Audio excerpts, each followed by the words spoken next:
12시 많은 참여 바랍니다.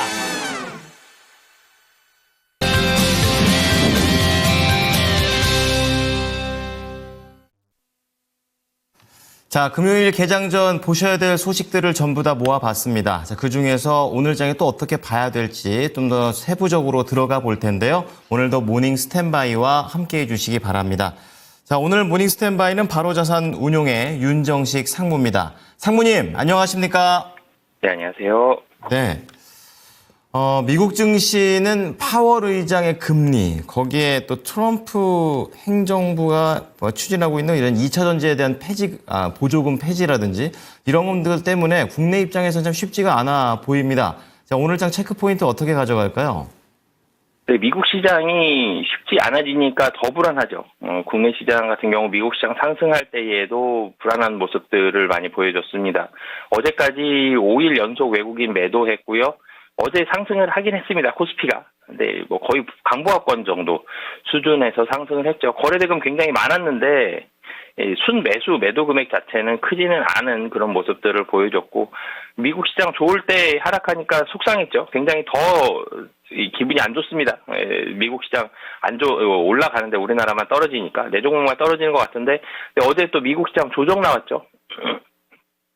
조정 나오니까 또 불안합니다. 미국 시장에서 두 가지의 그런 국내 시장에 영향을 줄 만한 요인들이 있었는데, 어제 같은 경우는 우선 환율이 영향을 많이 줬었죠. 환율이 원달러 환율이 1,401원입니다. 1,400원 넘어간 상황에서 이렇게 원화의 약세의 상황이면 외국인이 많이 매수하기에 부담스럽죠. 외국인은 매도하는 게 마음이 훨씬 편한 상황입니다. 그렇기 때문에 외국인 매도를 하고 있고, 외국인이 매도하기 또 쉬운 환경이 있죠. 삼성전자가 있습니다. 삼성전자를 외국인이 계속적으로 좀 강력하게 매도한다라는 점. 외국인이 11월 11일부터 강하게, 사실 그 전부터 삼성전자 매도를 했습니다만 그때부터 강하게 매도하죠. 11월 10일부터 보면 5,400억 정도 매도했고요. 12일에 4,300억, 13일에 7,300억, 14일 어제 같은 경우 다시 4,700억입니다. 4일 동안 2조 원이 넘었거든요. 매도한 금액이. 한 종목에서 매도한 금액이 2조 원이 넘습니다. 국내 시장에서 4일 동안 2조 원 매도했다 그래도 굉장히 큰 금액인데, 한 종목에 이렇게 매도가 좀 많이 쏠려 있다라는 점. 삼성전자를 중심으로 해서 굉장히 쉽게 국내 시장을 좀 외국인이 엑시트하는 그런 모습을 보여줬고, 이런 부분들이 환율에 대한 영향이 국내에 굉장히 좀 안 좋게 작용을 했었는데, 여기에 악재가 또 겹쳤죠.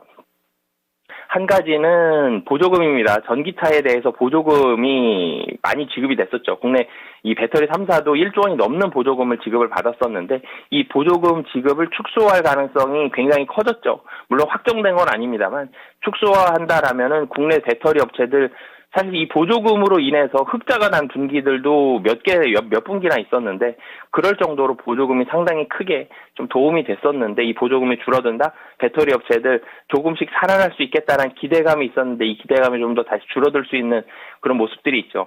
테슬라 같은 경우는 찬성했다 그러죠. 앨런 머스크는 찬성을 했다라는데, 당연히 자기가 지지했던 후보가 대통령이 됐고 거기에 대해서 미리 얘기를 나눴었겠죠. 물론 테슬라가 어제 이 보조금 축소 얘기로 인해서 주가가 하락을 했습니다. 상당히 좀 많이 떨어지는 모습을 보여줬고, 당연히 보조금을 축소하게 되면 전기차의 가격이 오르거나 아니면 마진을 줄여야 되는 이런 상황들, 사실 두 가지 상황이 동시에 발생을 하겠죠.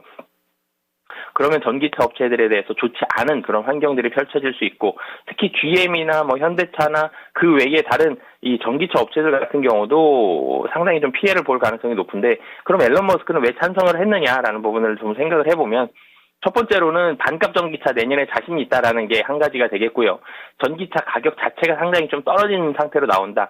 보조금의 영향이 상대적으로 고가형 전기차보다 저가형 전기차가 좀 더 자유롭죠. 보조금 영향에서. 그게 한 가지가 있고요. 또 한 가지는 반값 전기차도 출시를 하고 다른 업체들 상당히 힘들어지면 덜 팔릴 것이다. 그러면 테슬라의 점유율이 더 늘어날 것이다. 시장 지배력을 좀 더 늘릴 수 있는 또 한 가지의 수단으로 활용할 수가 있습니다. 물론 지금도 테슬라의 전기차 점유율이 굉장히 좋습니다만, 여기서 압도한다라면은 다른 전기차 업체들 망할 수도 있고요.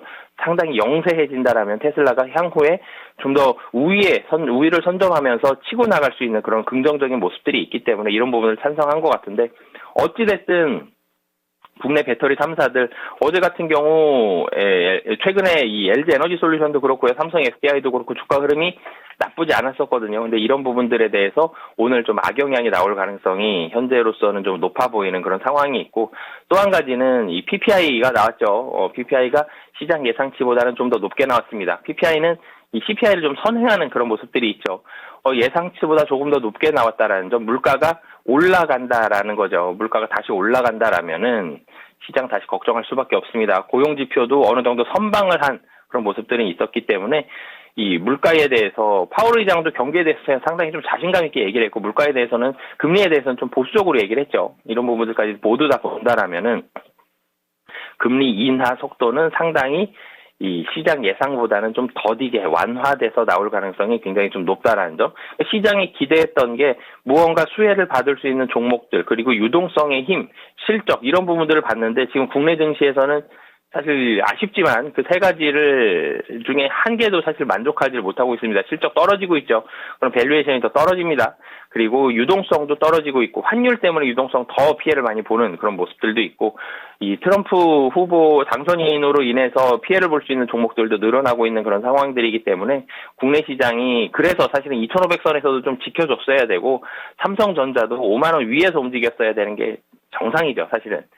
결국은 회복을 하겠지만 이 부분들을 모두 반납하고 과매도 국면까지 내려간 이유는 그만큼 국내 증시에 우호적이지 못한 환경들이 펼쳐지고 있기 때문에 이런 상황들이 나오고 있다라고 보시면 되겠습니다. 어제 국내 시장 좋지 않았죠. 국내 시장 음봉도 나왔고요. 이제 상승할 만도 한데 상승을 제대로 하지 못했습니다. 코스닥은 뭐 계속 하락했고요. 코스피 같은 경우는 어제 강보합으로 마감을 했는데 11월 7일 날 강보합이었어요. 뭐 상승이라고 치기에도 굉장히 좀 미미하게 올랐는데 8일, 11일, 12일, 13일, 4일 연속 하락하고, 어제 같은 경우 사실은 어제 혹은 그제 좀 강하게 올라줬어야지 기술적 반등이라도 좀 맞는 국면인데 이 전저점을 사실 깨고 내려왔죠. 8월 5일 날 전저점, 종가 기준으로 전저점까지 좀 이 돌 아래로 하방으로 좀 깨면서 내려왔기 때문에 굉장히 좋지 않은 모습이 있었고, 어제 상승을 제대로 하지 못한 이유가 환율이었죠. 환율에 대해서 시장의 우려감들이 좀 강하게 작용을 하면서 특히 외국인의 수급이 급격히 좀 악화가 됐습니다. 어제 같은 경우는 개인들도 힘들었죠. 개인들도 손절 물량들이 꽤 많이 나오는 그런 모습들을 보여줬고, 특히 오후에 반대 매매도 많이 나오는 그런 모습들을 보여줬습니다. 그러면서 사실 시장이 하락할 때 외국인이 팔면 개인이 많이 사주고 연기금이 사주는 그런 모습들이 최근에 국내 증시에 많이 나타났었는데, 어제 연기금은 같이 샀어요. 1,777억 원 매수를 했지만 개인은 파는 모습들, 오후장 들어서 사실 담보 부족도 있었을 거고요. 공포에 의해서 좀 매도하는 그런 모습들도 있었기 때문에 분명 이 자리는 회복을 할 겁니다. 회복을 하겠지만 그만큼 국내 투심은 상당히 좀 안 좋아져 있는 그런 모습들이 있고, 어제 강했던 섹터들을 좀 살펴보면 사실 오늘 걱정이 조금 되기도 합니다만 현대차와 기아, 완성차들 원화 약세로 인해서 강세를 보여줬고요. 그리고 미국 MRO 시장 진출에 대한 기대감도, 조선주들 어제 굉장히 강했죠. 조선주들도 좀 강한 모습들 어제 좀 보여줬고요. 그런데 반도체와 2차 전지, 사실 이 두 섹터가 제일 걱정이죠. 미국 트럼프 당선인으로의 정책들이 가장 크게 피해를 줄 수 있는 두 섹터이기 때문에 반도체와 2차 전지가 투심이 상당히 좀 많이 떨어지면서 특히 코스닥에서 2차 전지 굉장히 좀 좋지 않았죠. 이런 모습들이 좀 악재로 작용하는 그런 모습들을 보여줬습니다. 첫 번째로는 뭐 미국 정책들이야 뭐 계속적으로 좀 나올 수도 있고 어느 정도 예상을 할 수 있는 부분들도 있는데, 국내 시장만 놓고 봤을 때 환율이 안정이 돼야 될 것 같습니다.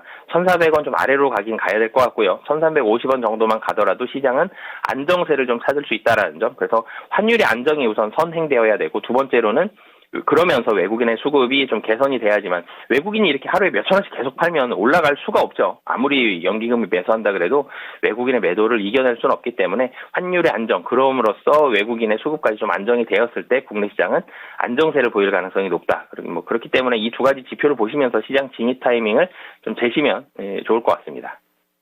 네, 자, 환율과 외인들의 수급을 좀 잘 지켜보자라고 얘기를 해주셨습니다.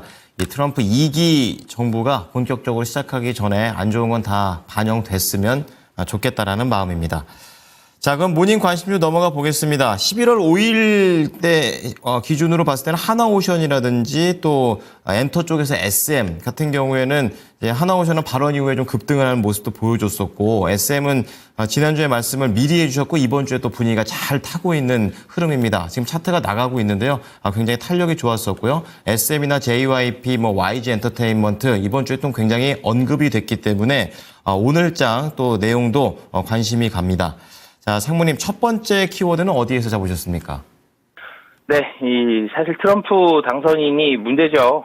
국내 시장으로 봤을 때는 문제입니다. 미국에야 어떻게 됐든 간에 이 트럼프 정책들, 어떤 정책들이 있고 국내에 어떤 영향들이 있는지 대략적으로는 많이들 알고 계시겠지만 한번 정리를 하는 시간 갖도록 하겠습니다. 네, 선거 전에는 또 당선인 말고 이제 카멀라 해리스 부통령과의 그런 교차점은 어딨냐 이렇게 가고 있다가 이제는 확실히 좀 트럼프 트레이드 중심으로 가고 있는 상황입니다. 현 시점에서는 어떠한 부분들을 봐야 될까요? 네, 어제 사실 미국 시장 같은 경우는 트럼프 트레이딩 종목들이 좀 조정을 받았죠. 조정을 받았다고 계속 아래로 가느냐? 그럴 가능성보다는 일부 차익 실현 매물 나오고 다시 상승할 가능성이 높죠. 트럼프 당선인은 굉장히 추진력이 빠르고 뛰어납니다. 그렇기 때문에 이 정책들이 어떤 정책들, 어떤 변수들, 어떤 영향들 가지고 있는지를 좀 살펴봐야 되겠는데 트럼프 우선 백인이죠. 그리고 강력한 민족주의자입니다. 그래서 미국 우선주의에 기반한 강력한 민족주의, 보호무역을 하겠죠. 미국인이 최우선이고 미국에 있는 백인이 최우선입니다. 그러면서 보호무역 기조를 나타낼 가능성이 높다라는 점. 이전에 트럼프가 지금 대통령 두 번째죠. 첫 번째 대통령 했을 때부터 국내 기업들의 미국 진출이 좀 더 활발해졌죠. 미국에 무슨 물건을 파는 게 활발해졌으면 더 좋았을 텐데 그게 아니라 미국에 공장 짓는 게 활발해졌죠. 그만큼 미국 내에서 공장 짓고 미국인들을 고용하면서 미국에서 생산하는 미국 경제활동에 이바지하는 기업들에 대해서만 어느 정도 인정을 해주지 그 외의 기업들은 상당히 높은 관세를 부과하는 보호무역, 민족주의적인 보호무역을 많이 내세웠습니다. 그러면서 중국과의 관계가 이때부터 많이 안 좋았죠. 이번에 중국 공급망에서 아예 배제하겠다는 디커플링 전략도 나오고 있고요. 그리고 트럼프 하면 또 전통적인 이 업체들에 대해서 상당히 우호적입니다. 전통 제조업의 부흥과 그리고 화석연료로의 회귀, 이 화석연료로의 회귀 때문에 사실 전기차 피해 볼 것이다. 이런 예상들이 있었죠. 트럼프를 지지하는 이런 지지 세력들이 이쪽 기업들이 좀 많기 때문에 이 화석연료로 또 올라간다, 전통 제조업으로 가겠다, 이런 부분들도 있고요. 감세 및 규제 완화, 기업들의 좀 친기업들, 미국 내에서는 친기업 정책들, 이런 부분들을 펼칠 것으로 예상이 됩니다. 우선 부정적인 부분들은 2차 전지, 태양광, 반도체, 철강, 자동차, 석유화학, 타이어 너무 많죠. 근데 좀 정리를 해보면 2차 전지, 태양광은 신재생 쪽이죠. 전통적인 석유화학 쪽이 아닙니다. 신재생 쪽이 있고요. 그리고 반도체와 철강과 자동차는 미국이 주로 수입을 많이 합니다. 물론 자동차 GM이라는 걸출한 기업이 있지만 그 외에도 도요타와 현대차와 그리고 유럽에 있는 자동차들이 진출하게 돼 있죠. 이 자동차들 많이 수입을 하기 때문에 미국이 많이 수입을 하는 그리고 여기서 파생되는 타이어 업종들까지 이 종목들 미국이 많이 수입하는 이 섹터들이 주로 피해가 볼 것으로 예상이 되고 그리고 특히나도 어제 같은 경우 2차 전지가 많이 화두가 됐었죠. 셀 및 소재 업종들 보조금 축소되면서 국내 셀 업체, 소재 업체들도 좋지 않은 그런 부분들이 있고요. 긍정적 영향은 조선과 정유, 원전, 방산, 전력기기입니다.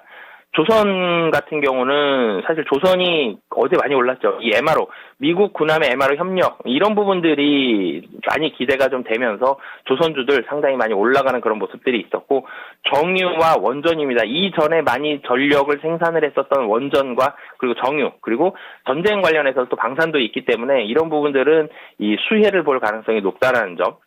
보시면 되겠고요. 그리고 방산 같은 경우는 트럼프 대통령이 러시아 우크라이나 전쟁의 조기 종식 의지를 밝히고 있어서 무기를 파는 입장에 대해서는 부정적인 영향을 줄 수는 있겠습니다만 이 친사우디 성향을 보여온 트럼프가 사우디와 아랍에미레이트에 바이든의 무기 수출 통제를 완화할 가능성도 있습니다. 그래서 단기적으로는 좀 좋지 않겠지만 조금 더 길게 봤을 때는 방산업체들은 길게 봤을 때는 좀 우호적인 조성 환경이 나타날 가능성이 높다라고 보시면 되겠고요.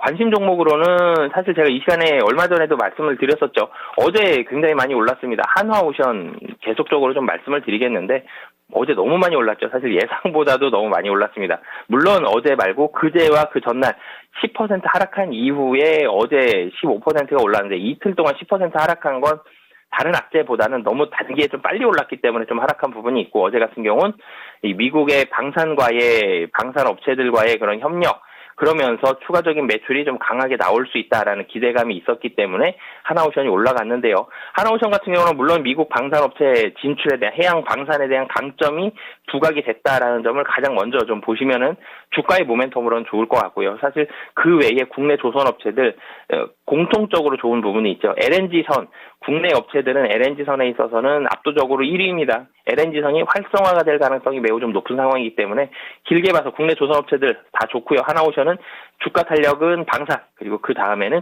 그 외의 선종들까지 좀 관심 있게 보시면 좋을 것 같습니다. 다시 한번 올랐지만 강조해 주시는 한화오션이었습니다. 자, 그럼 두 번째 키워드로 넘어가 보겠습니다. 어떤 걸까요? 네, 엔터주 좀 말씀을 드리겠고요. 엔터주가 사실 좋죠. 어제 굉장히 좋았습니다. 다시 오른다라는 부분들, 그 이유와 앞으로의 전망들, 이런 부분들 좀 말씀을 드리도록 하겠습니다. 네, 엔터 쪽에서도 뭐 어제 JYP 같은 경우에는 좋지만 또 하이브라든지 이런 종목들은 또 내홍을 또 겪고 있기 때문에 종목 선별이 참 중요할 것 같습니다. 상무님께서 보시는 엔터의 시점 어떻습니까? 네, 우선 엔터주들 같은 경우는 제가 이 시간에 종목, 관심 종목에서도 좀 말씀을 드렸었는데, 긍정적인 이 예상을 하고 있습니다. 2분기 실적이 예상보다는 좀 좋지 않았죠. 엔터주가 게임주와 좀 비슷한 성격이 있어요. 사람의 힘으로, 인력이 굉장히 많이 중요하게 작용을 하는 그런 모습들이 있는데, 물론 엔터주 같은 경우는 이 실적이 점프를 할 때, 실적이 좋아질 때는 이 대형, 이 소속 아티스트들의 긍정적인 실적, 컴백으로 인한 이런 실적들이 나왔을 때 이 엔터주들의 실적이 점프를 하겠지만, 비용은 여전히 인건비입니다. 엔터주들도 게임주와 마찬가지로 인건비가 많이 상승을 했고 비용이 많이 나가는 그런 모습들이 있었는데 2분기에 상당히 좋지 않았었다가, 특히 어제 실적을 냈었던 JYP 엔터가 굉장히 많이 상승을 했죠. 실적이 잘 나왔습니다. 2분기 실적 가장 안 좋았었던 엔터주가 JYP였는데요. 3분기 실적 굉장히 좋게 나왔죠. 기대 이상의 실적들 내세우면서 주가가 상승을 하고 있습니다. 안 그래도 엔터주들 투심이 좋았죠. 엔터주들 같은 경우는 첫 번째로는 하반기 12월에 대한 영향력, 12월 굉장히 많이 기대하고 있다라는 점, 이런 부분들이 있었고, 그리고 이 대형 수출주가 좀 부진합니다. 환율 우려감도 있었고요. 수입 수출 다 부진하고 관세도 우려감이 있었는데, 엔터 미디어 게임 무형 상품이 좀 더 관심을 많이 갖는, 트럼프 당선인이 되고 나서 이런 관심을 많이 갖는 그런 상황들이 나왔죠. 그러면서 무형 상품이다라는 점, 관세의 영향이 상대적으로 덜하다라는 점, 이런 부분들도 엔터주에 긍정적으로 작용을 하고 있고요. 그리고 하이브 같은 경우는 아직 이슈가 마무리가 된 건 아니에요. 그렇지만 이슈가 이전보다 더 크게 나오는 건 아니죠. 그래서 상반기에 SM도 이슈가 있었죠. 하이브도 이슈가 있었습니다. YG도 이슈가 있었죠.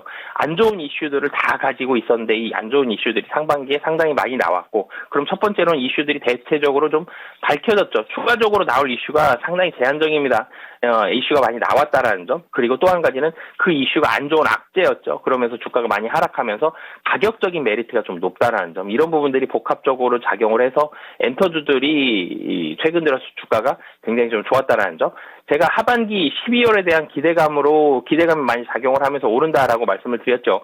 하반기에 실적이 좋습니다. 그럼 4분기 실적도 좋겠죠. 그러면 4분기 실적까지 긍정적으로 작용할 가능성이 좀 높고요. 그리고 3분기 실적 좋고 4분기 실적 좋은데 내년도 실적이 어느 정도 이상은 충분히 선방할 것으로 예상이 된다. 이 개선이 나타날 가능성이 상당히 좀 높거든요. 뭐 BTS를 비롯해서 아티스트들의 활발한 컴백이 나올 가능성이 좀 높다라는 점, 이런 부분들을 봤을 때 엔터주들은 지금 그래서 긍정적으로 작용을 하고 있고요. 관심주로는 JYP 엔터 좀 말씀을 드리겠습니다. JYP 엔터 좀 전에도 제가 말씀을 드렸지만 어제 사실 증권사들 호실적 나오면서 목표가 줄상향이 나왔죠. 거의 커버리지를 하는 모든 증권사들이 사실 목표가를 다 올렸습니다. 2분기 실적이 좋지 않음으로써 시장에서 많이 걱정을 했는데 3분기 실적 서프라이즈 나왔고, 이 서프라이즈가 일회성적인 서프라이즈가 아니라 향후에도 올라갈 가능성이 상당히 좀 높은 서프라이즈였다라는 점 등을 봤을 때 JYP 어제는 5.77% 상승을 했습니다만 가격적으로도 사실 바닥에서 제일 조금 올라온 게 JYP예요. 그래서 JYP 엔터 관심 있게 보시면 좋을 것 같습니다. 네, 결국에 올라가는 걸 또 따라잡아야 되는 것 같습니다. JYP 관련된 매력 포인트도 잡아봤고요. 자, 마지막으로 관심주는 어떤 게 있으십니까? 네, 또 무형 자산 종목 중에 또 하나 말씀을 드리겠습니다. 네이버 좀 말씀을 드리겠는데요. 사실 네이버가 실적은 계속 좋게 나왔거든요. 실적이 좋게 나왔음에도 불구하고 주가는 계속 조정을 받다가 최근에 네이버의 주가가 상승세를 보여주고 있습니다. 11월 11일에 컨퍼런스가 있었어요. 마침 그날부터 매수세가 들어왔고 그 다음 날부터 강하게 올라갔죠. 그 컨퍼런스에서 네이버를 걱정했었던 그런 우려감들이 해소가 됐습니다. 커머스에 대한 부분들, 인터넷 쇼핑에 대한 부분들을 많이 걱정을 했었죠. 국내에서는 이 쿠팡에 치이고요. 외국에서는 알리와 테무에 치이고 있습니다. 아, 이제 네이버 커머스 좋지 않겠구나라고 생각을 했는데 그 커머스에 대해서 네이버가 방안을 내놨죠. 국내에서 빠른 배송들, 빠른 반품, 그리고 무료 배송 이런 부분들을 앞세우면서 그리고 네이버가 가진 쿠팡보다 좀 더 앞서겠다라고 강점을 가진 AI 서비스를 활용한 커머스의 강화 이런 부분들을 내세웠는데 시장에서 굉장히 반응이 좋았습니다. 네이버 죽지 않겠는데 상당히 선방하겠는데 라는 그런 기대감을 가지게 할 수 있을 만한 그런 컨퍼런스였기 때문에 네이버 실적 좋았는데 이 부분이 걱정이 돼서 떨어졌다가 이 걱정거리가 많이 해소가 됐죠. 다시 주가가 상승할 가능성이 상당히 높기 때문에 네이버 관심 있게 보시면 좋을 것 같습니다. 네. 자, 오늘은 무형자산에서만 두 종목이 나왔습니다. 자, 종목 정리해드리겠습니다. 첫 번째 키워드, 미국의 트럼프 정책과 관련해서 하나오션을 다시 한번 강조합니다. 지금 조선과 정유 원전 방산 그리고 전력기기 이쪽으로 봐도 되고요. 방산하고 조선이 같이 섞여 있는 하나오션을 보시면 되겠고요. 두 번째는 엔터의 재발견입니다. JYP 엔터인데요. 우선 엔터 업종 자체가 악재를 좀 많이 털었고 가격적인 매력과 그리고 증권사의 목표가 줄 상향 이런 움직임도 나옵니다. 그리고 마지막으로 포털 쪽에서는 네이버입니다. 네이버와 카카오, 결국에 네이버의 지금 승리로 지금 보여지고 있는데요. 네이버 쪽에 관련해서 AI를 바탕으로 한 커머스와 관련된 키워드 잡아보시기 바랍니다. 네, 상무님 오늘 말씀 잘 들었습니다. 네, 감사합니다. 지금까지 투자 판단에 도움이 될 수 있는 정보를 제공해 드렸습니다. 하지만 특정 종목의 상승과 하락을 보장하지는 않으니까요. 참고해 주시기 바랍니다. 오늘도 성공 투자하십시오. 고맙습니다.